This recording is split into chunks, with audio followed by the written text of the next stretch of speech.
আমি আজ আপনাদের একটি বিশেষ গল্প বলবো। এই গল্পটি আমাদের দেশের কিছু সাধারণ মানুষের, যারা কঠোর পরিশ্রম করে আমাদের সমাজের ভিত্তি গড়ে তুলছেন।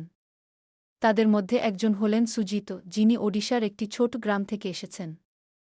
সুজিতের জীবন সংগ্রাম শুরু হয় যখন তিনি মাত্র ৮ বছর বয়সে কাজের সন্ধানে শহরে আসেন। তার পরিবারের অবস্থা খুবই খারাপ ছিল, তাই তিনি সিদ্ধান্ত নেন যে তিনি শহরে গিয়ে কাজ করবেন এবং পরিবারের জন্য কিছু টাকা পাঠাবেন। সুজিতের প্রথম কাজ ছিল একটি নির্মাণ সাইটে, যেখানে তাকে দৈনিক ১-০-১-২ ঘণ্টা কাজ করতে হতো।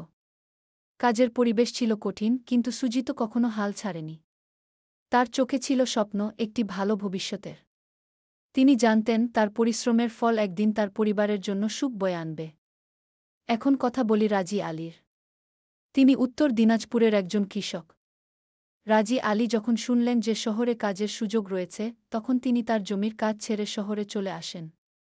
রাজি আলীর গল্পটা একটু ভিন্ন। তিনি কৃষিতে অভিজ্ঞ, কিন্তু শহরে এসে তাকে নতুন কাজ শিখতে হয়েছে। প্রথম দিকে তিনি অনেক সমস্যার সম্মুখীন হন, কিন্তু তার সংকল্প তাকে এগিয়ে নিয়ে যায়। রাজি আলী শহরে এসে একটি রেস্তোরাঁয় কাজ শুরু করেন। সেখানে তিনি খাবার প্রস্তুত করতে শিখলেন এবং ধীরে ধীরে তিনি রেস্তোরাঁর প্রধান শেফ হয়ে ওঠেন। তার পরিশ্রম এবং প্রতিভা তাকে সাফল্যের শিখরে পৌঁছে দেয়। এখন তিনি শুধু নিজের জন্য নয়, বরং অনেক মানুষের জন্য কাজের সুযোগ তৈরি করেছেন। এবার আসি উমেশের কথায়। উমেশ বিহারের একজন যুবক, যিনি শহরে এসে শ্রমিক হিসেবে কাজ শুরু করেন। তার জীবনের গল্পটা অনেকের মতোই।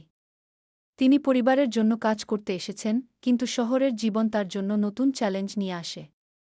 উমেশের প্রথম কাজ ছিল একটি কারখানায়, যেখানে তাকে দীর্ঘ সময় কাজ করতে হতো। কিন্তু উমেশের মধ্যে ছিল এক অদম্য ইচ্ছা। তিনি জানতেন তার কঠোর পরিশ্রম একদিন ফল দেবে। তিনি কারখানায় কাজের পাশাপাশি রাতে পড়াশোনা করতে শুরু করেন। তার লক্ষ্য ছিল একটি ভালো চাকরি পাওয়া। আজ উমেশ একটি প্রতিষ্ঠিত কোম্পানির ম্যানেজার। তার গল্প আমাদের শেখায় যে সংকল্প এবং পরিশ্রমের মাধ্যমে সবকিছু সম্ভব।